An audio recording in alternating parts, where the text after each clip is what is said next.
Welcome back. Today we're going to be doing a special episode about why jails across the United States are chronically understaffed.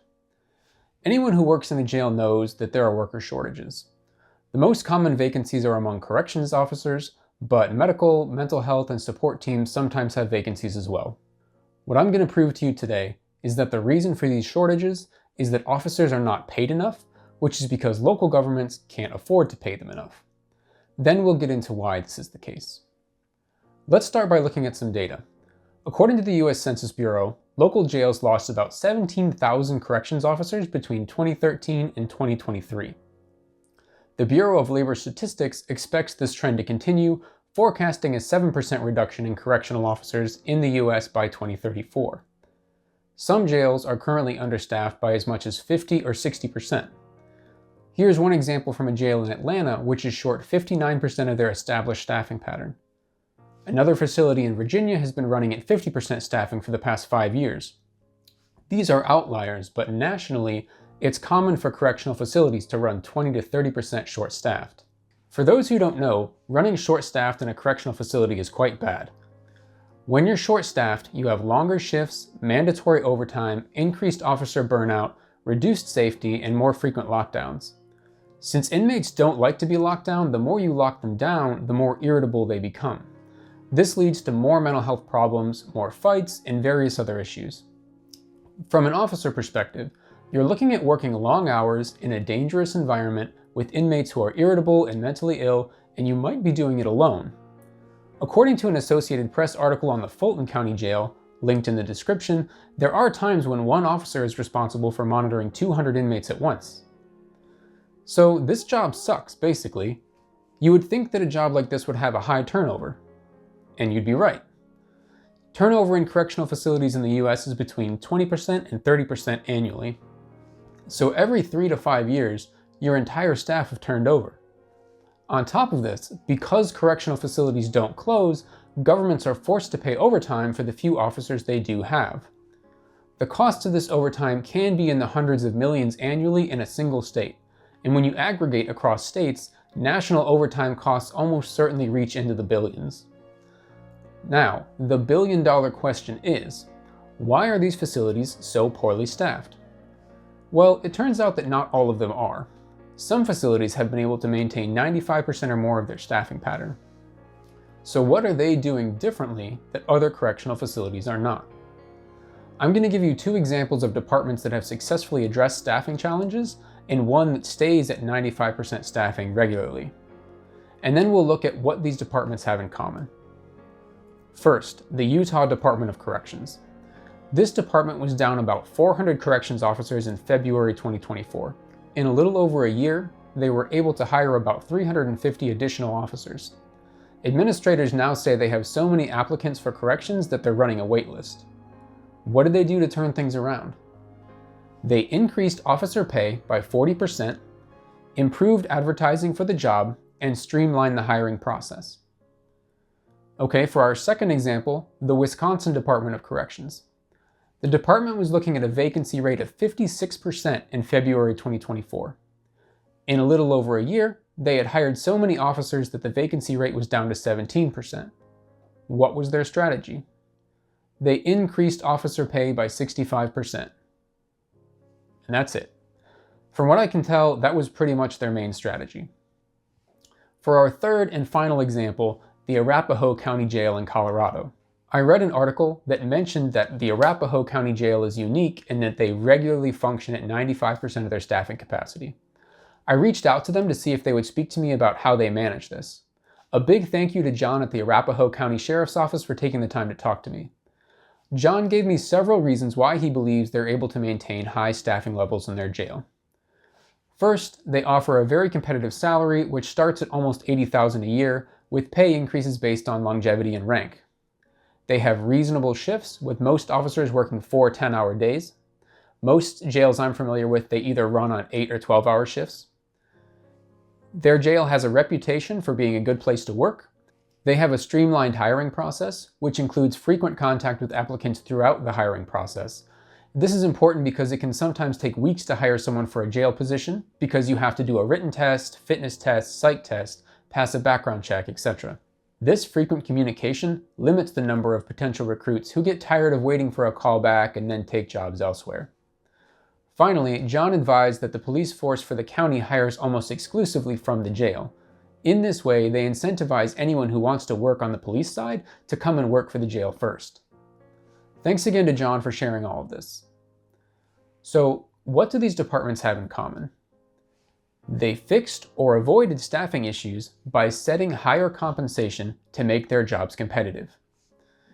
Now, it probably helps to advertise well and to streamline your hiring process, but the core of the fix is to increase officer compensation. Now, I have seen arguments that increasing officer compensation doesn't improve hiring or staff retention. Most notably, there's an article here by the Prison Policy Institute in which they make this exact point. Their main argument is that inflation-adjusted wages for corrections officers between 2013 and 2023 increased while staffing vacancies grew. They went on to say that the solution is to reduce the number of people in jails rather than increasing jail staffing. Now, my rebuttal to this argument is threefold. First, the wage growth they mentioned was real but quite small. CPI inflation during this period was 31%, and nominal wages for corrections officers, on average, increased by 35%. So yes, wages did outpace inflation, but on the whole, real wages only increased by 3% over 10 years. This increase is so small that it's basically meaningless. Second, as we've discussed in a previous video, CPI only measures the price of consumer goods. It does not take into account rising costs for other things, rent for example. During the same period, 2013 to 2023, median rent increased by 50%. For most people, about a third or more of their paycheck goes to rent or mortgage payments. If your wage increased by 35%, but the cost of buying goods increased by 31%, and your rent increased by 50%, your cost of living has technically increased. My point is that despite the increase in wages, corrections officers are doing worse now than they were 10 years ago. Third, on the concept of reducing jail populations rather than increasing officer staffing. The officer crisis has been going on for several years now, with the COVID-19 pandemic in 2020 acting as the most proximate catalyst for the reduced officer staffing. For the past 5 years, jails have already been trying to reduce their jail populations as much as possible. At this point, many jails have already released the lowest risk individuals, meaning a larger share of the remaining population consists of people who are violent, unstable, or chronically reoffending. I don't disagree with the spirit of the argument made by the Prison Policy Institute. I don't want people in jail who don't need to be there either. But I also think that two things can be true at once.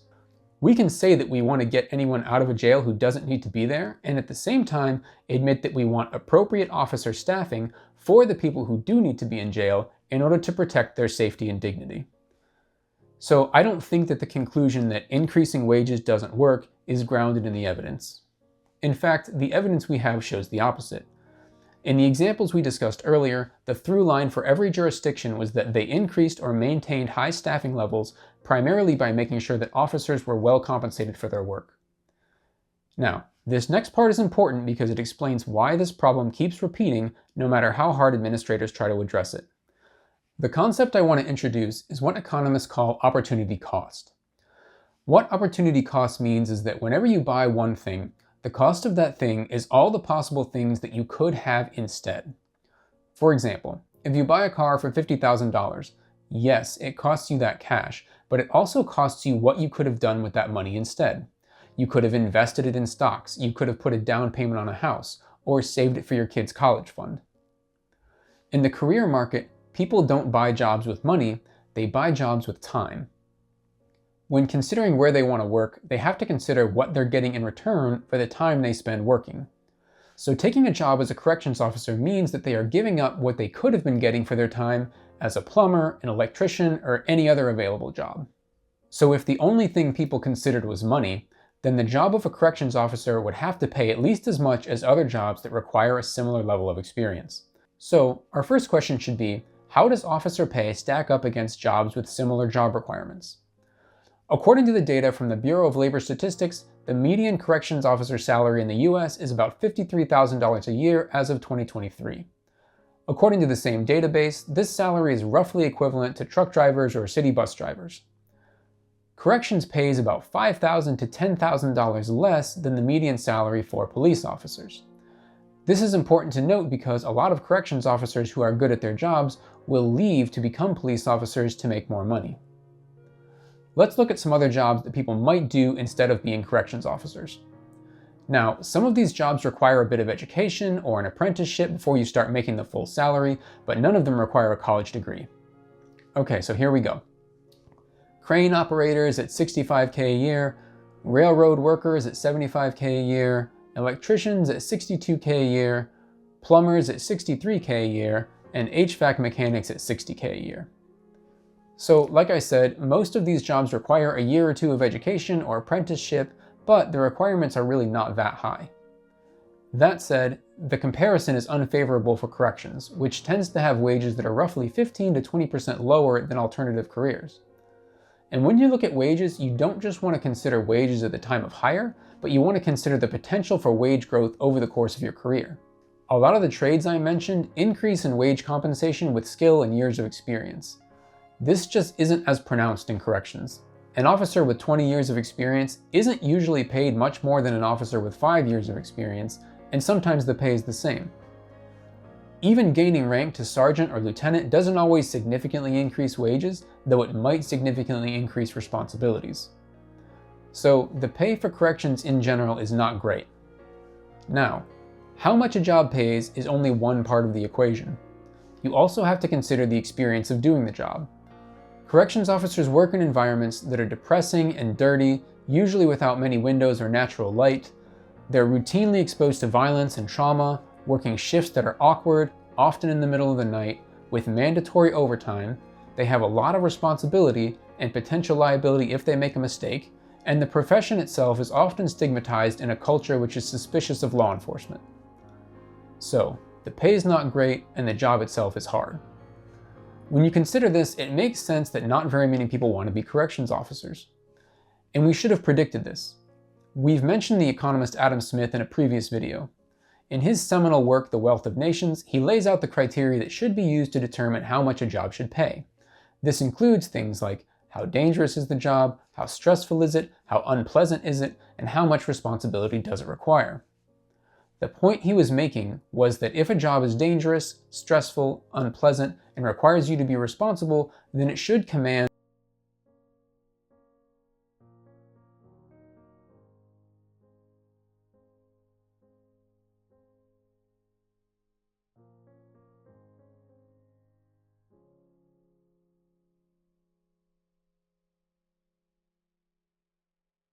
So, if low wages are the primary reason for short staffing, then it should be an easy fix, right? Just pay the officers more. But it's not so easy, is it? If it were this simple, then counties and cities would just improve wages, which would improve staffing.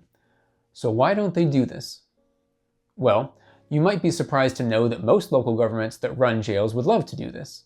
The problem is that they only have so much money in their budgets. Local governments have to fund not only jails, but police, schools, fire departments, emergency services, road maintenance, and all sorts of services that people take for granted. If you want to raise wages for corrections officers, you have to either take that money from somewhere else in the budget, or you have to raise taxes. So let's say you want to take the money from somewhere else in the budget. My question for you then is, where? Most local governments are stretched extremely thin to the point that any additional service cuts are going to have catastrophic consequences. Are you going to cut the fire department?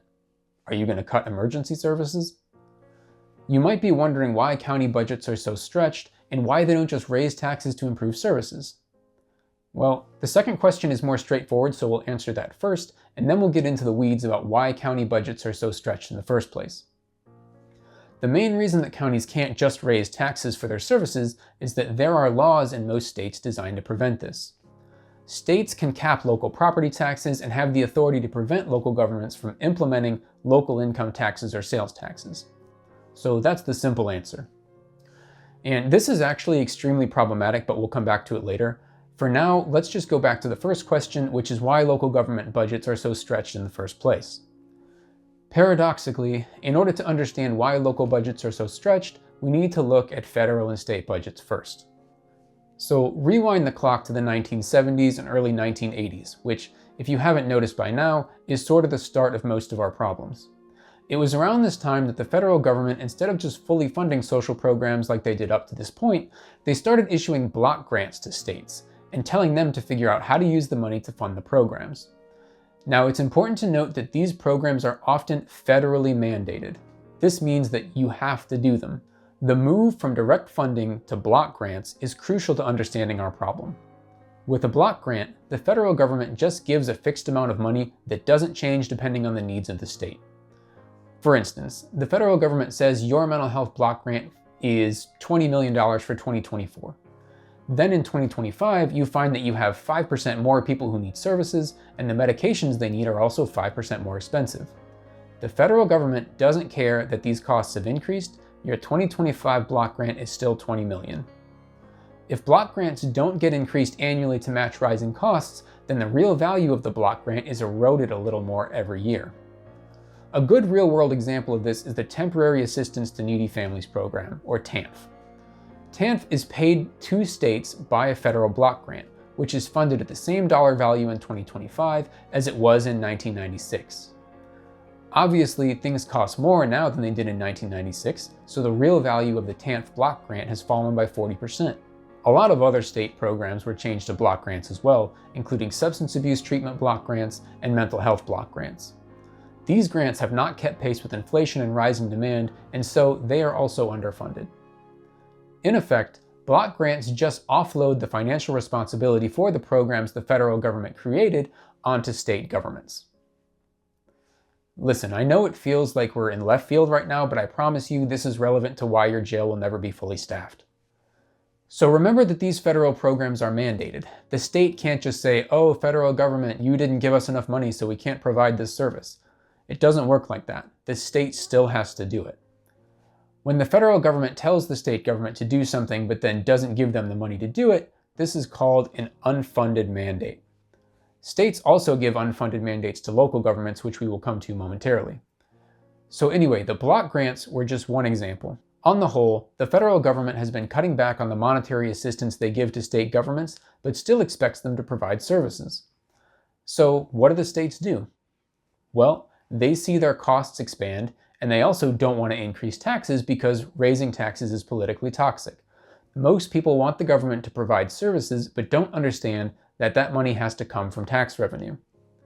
As such, a lot of people will just vote for whatever candidate promises to reduce or at least not increase taxes. So, states don't want to raise taxes. They can either cut services, which is also politically unpopular, or they can pass costs on to the local governments. And this is exactly what they do. However, the ways in which they do this are not usually obvious. What they do is they create policies which are designed to shift the most substantial financial burdens away from themselves and onto the county and city governments. I'm a clinical psychologist, so I can't help but use this example. We've talked before about how nationally the US has defunded mental health so significantly that we've lost more than 95% of our state psychiatric beds. As I have demonstrated in previous videos, mental health problems are on the rise. So why are states still cutting psychiatric beds? And the answer is, they're expensive. The states do not want to have to pay for mental health care. And on the one hand, I get it, because like we said before, they're still getting these block grants from the federal government for mental health, which are worth less and less every year. On the other hand, by cutting state psychiatric beds, it puts a ton of downward pressure on local governments. The lack of beds creates huge backlogs of patients waiting for treatment. This means more people with mental illness spend months in jail waiting for a bed, and more people in the community who are simply going to cause harm to themselves or others because they won't get into treatment in a timely manner. And this shifting of costs from the state onto the local government isn't confined to just corrections or mental health. Once you start looking for this pattern, you can see it in all sorts of policy decisions. You see costs shifting in schools, environmental protection, emergency service, road maintenance, and on and on. Meanwhile, like we said, states are capping property taxes, which are the main source of revenue for local governments. This all creates an extraordinary imbalance where local governments have tons of things that they are mandated by the state and federal governments to do, while at the same time, they're prevented from raising the funds to do them. The irony of all this is that when something goes wrong, say someone dies in your jail, which you may recall violates the first two rules of jail mental health, because you are short-staffed, the civil lawsuit that gets filed is going to name the jail administrator, the mental health staff, and the local government. They're the ones that get blamed for a problem, even though the problem was ultimately caused by mismanagement at the state and federal level. The term for this behavior is liability dumping. So, it brings us back to jail staffing. The reason your jail will never be properly staffed is that your officers are underpaid, and your officers will never be properly paid because your local government is poor. And your local government is poor because the federal government keeps shifting costs onto the state, which in turn shifts costs onto the local government while simultaneously strangling their ability to raise taxes. Voila. This has been a long and depressing video, so I want to leave things on a positive note. None of the things we've discussed can be fixed quickly, especially not at the jail or local government level. The short staffing crisis is happening ultimately because of policy decisions at the federal level. If we address the economic problems I explained in the first 5 videos and start paying down the federal debt, we can slowly climb out of this hole. It's probably going to take a couple of decades, but the longer we wait, the deeper the hole becomes. That's all the time we have for our session today. I'll see you next week.